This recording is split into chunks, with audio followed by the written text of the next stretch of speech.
daughter, Zurielle Aminah Williams, was born February 17, 2024, at 6 pounds and 20 inches. The most peaceful arrival as we embrace her with love. We condense a lifetime of joy, happiness, and memories into a brief moment. Here's our story. What was your initial thought slash reaction when you got the news? Um, my initial thought was like, wait, no, mm-mm. Because you went to the hospital to try and get some medicine to see what was going on with your sinuses and stuff. So, I'm laying in the bed with Seven. We had just dozed off. And when you called, I was hoping to hear you say, they giving me this, some fluids, but then you was crying. Instantly, my heart dropped. I went into scramble mode because now I gotta try and get to you to make sure you're fine and take care of the boys as well. So my initial thought was like, ain't no way. Like, please God, tell me this is a false alarm. Right. So immediate panic. Right. When I got the news, well, I already kind of figured something was wrong. That's why I told them a decrease in fetal movement. And you know how I can feel the heartbeat with my fingers, even though you can't. Yeah. And then when the nurse was trying to hook me up to the monitor to monitor the baby heart rate, she couldn't find it. Like, but she wasn't trying to panic. She was like, "Oh, we're just gonna get the lady to come in to do the ultrasound, the doctor." And then she came in, and it was kind of like, not trying to worry, but in the back of your head, you kind of figure like something is wrong. And then she kind of really like told me the news like real quick. Like she's like, "I'm sorry," like, and I just just lost it. Like bust out crying because it's like I this close to the finish line. Like right around the corner from home base. Right. So then, like, and not really having you there and having to call you to tell you, like, the worst news possible. But, so that was like our uh, first reaction to the news. Yeah, definitely hard. Um, how was the bonding experience after she was born? You go. Um, I want to start like just the waiting part. Why before she was born was like very emotional, like up and down, because at the same time knowing that we still have to birth her, but then they coming in like, hey, well, you need to make arrangements for this and this, and then it's like we need a moment, you know what I'm saying, to gather all this information, because it's this is different from us experienced a miscarriage, because that was earlier. Like, we literally had everything set up for her, and after the baby shower and stuff, like we had everything for welcoming her home. Now it's like, now we gotta prepare everything to send her back home, like so when she was born, it was very quiet and peaceful, like and we just embraced her. Like, they allowed us to have our alone time with her, and we literally like she was heavy, like and warm, and just going through our thoughts, like trying to put her whole lifetime into those few hours we had with her. So I enjoyed it. Able to hold her and hold her hand and kiss her forehead and mess with her hair. I dreamed that I actually was washing her hair, but yeah. For me, that bonding experience was needed. to just be able to hold her, love on her, or show God and her in that realm of how I would have loved on her if she, would have made it to us. So, I mean, it was great for me to have it. Now, I was not gonna lie, I was scared at first to even know how that felt. But with that being my little girl, my baby, it was great. It didn't feel the way I thought. Like, I thought it would be kind of like a little awkward, but it just felt like she was here. It felt like Daddy was able to hold you, love on you, and just sleep. Yeah, you just sleeping peacefully because you was wrapped up in our arms. So it was great for me. Like I said, I didn't want to let her go, but at the same time, I knew I had to.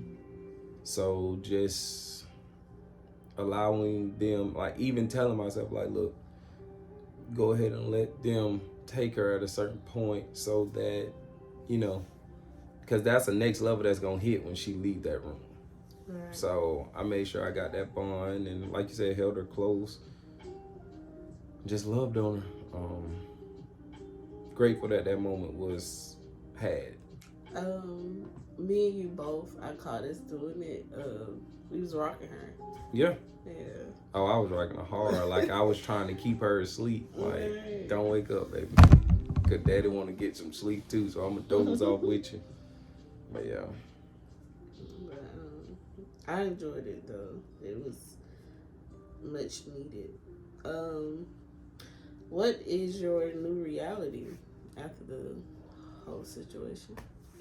My new reality is to honor my baby girl as if she's here. Make sure that she is recognized. And I ain't saying everybody have to do it outside of us, but to make sure that this family understand that angel of ours is always with us.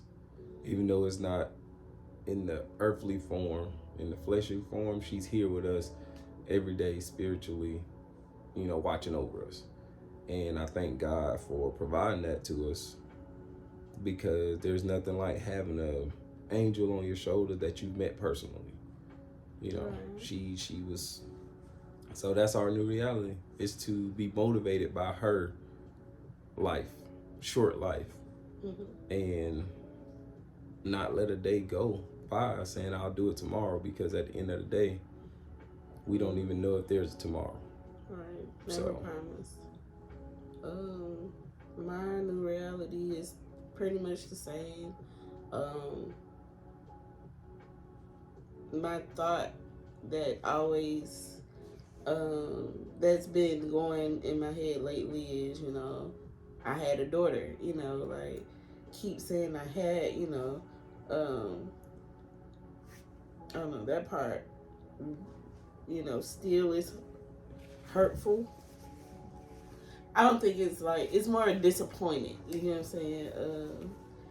But that's the new reality, and it might change. I know people gonna ask us a lot, y'all gonna try again. At this point, we're not in control of nothing. So that conversation is not even one that we even want to have. We still want to honor Zuri, because her birthday, is February 17th. So it's keeping her, she's still our little girl.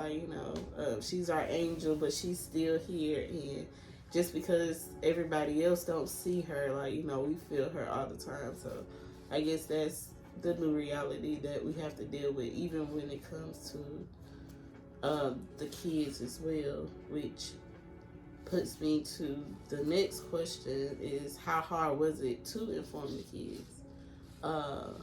And with me personally, I didn't want to say anything. I wanted to be there, but I didn't know how to share that information with the boys after we had to share the information about the miscarriage with them. And, they took it their way. But we never named that baby, but, it came back full circle, our rainbow babies, which is 7. But this one was harder because everybody was ready for her. Like, well, literally, she had less than a month to come. So it was very difficult for me. What about you, brother? Yeah, it sucked for me because I knew my babies were ready for their sister. You know, this household was ready to have that little girl running through this house just wreaking havoc on everybody. You know, have everybody wrapped around her little finger along with 7. So it was hard to have to tell them, hey, you know, your sister ain't come home. You know, we don't get that chance to live that life or fill this house with her energy earthly. But I mean, I know she's here. Like I said, I know she's here in the spirit. I know she's always our angel, but it was difficult. But our boys are very understanding of how we move and how we operate. So they felt something was off because of the lack of information we was providing them, because we don't withhold information from them. So when we got home and they made it home and they ended up going to the room where their mom was, and they noticed something was off, and just telling them hurt. I mean, telling them hurt me just as much as looking that doctor in her eyes and asking her, is there a chance? She shook her head no. That hurt me just as much as telling them, because it was basically reliving the moment that she won't be here. So that sucked, having to tell them that. Right. But we are learning how to grieve through this process and teaching them how to grieve as well. Like we said, we're using her as, you know, motivation, and she's also going to be looking out for them as well. So we just remind them that she's always with y'all, so you don't have to feel like, you know, you're without her. You know what I'm saying? Like, she's always with you. As long as you honor her, like, you know, she's gonna stay with you guys. So next question: how can others help us through this process? Pray for me. Right. Pray for us. You know, because we know that God makes no mistakes. God does things with a plan. He has a plan for our lives. And every morning we wake up, we let him know that whatever happens, as long as it's within the plan he has for us, we're fine with it. You know, it may not be what we want, but it's his will. His will for our life is all we seek. So just pray for us. Just pray for the strength to push through this difficult time, this hard loss. And for me, that would be it. And don't ask too many questions. I mean, this lets everyone that needs to know, or that may want to know, know, and this is it. You know, there's no need to ask how you feeling about such and such, or, you know. Because every day is a fresh start, but still we have our moments. So I can literally be fine at one moment, and then just because you asked that question probably triggered me, or I'm riding in silence and I'm thinking, you get what I'm saying? So all I can say as far as others that trying to figure out how they can help, like you said, at this moment with our family, we need all the prayers with good intentions possible. But other than that, it's more so like, you know, I know me personally, just genuine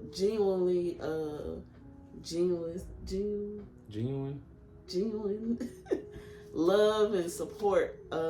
Like, even just, you know, the little support we have. I'm not even gonna say little. The big support we've been getting so far is like very appreciated. Like there have been days we don't think so. Like, literally, when people Like my mom came and she made sure we ate, helped with house she folded them clothes. Right, household chores. So it's like little stuff like that, really, acts of service showing us that you really care about us. That you want to take some of that weight of responsibility off during the time where we don't want to deal with responsibility. Right. So. Because it's easy to check out, but we have other kids, so we have to keep going. And we're doing it not like, if it was just us, I think we probably just be laying around, like, Right. But, you got to keep going, because these other ones are depending on us as well. Yeah. What's your grieving path for now? Spending time with God.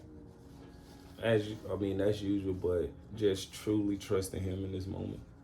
That's how I'm grieving. Like, missing her, but understanding that I still have her. I actually have her in a stronger sense, knowing that she's an angel for me. Mm-hmm. And don't make it easier to not have her here right now, but it makes it motivates me to keep going. So my grieving path right now is just trusting God's purpose or will right now. My grieving process is the same as well. It's at the beginning, so I don't know, really. Honestly, I really don't know. I just, at this point in my life, allowing myself to feel, and don't run away from my emotions. So I don't know. Like you said, it's still early, right. And right now we're just trying to learn how to deal with this and allowing God to show us how. So the last question is, what do you think God wants you to know or do after this experience? You want to go first? You can go. I just think He wants me to trust Him because He prepared me and us for these last 2+ years that I've been on a spiritual journey seeking Him, has been preparation for this unfortunate moment. Mm-hmm. I don't know what I would be doing if He would, if I wouldn't have took that walk with Him or started that walk with Him. As far as like emotional? Emotional, mentally just probably lost. But so I think He wants me to trust Him during a time when it's hard. Mm. This is the biggest loss I've had since.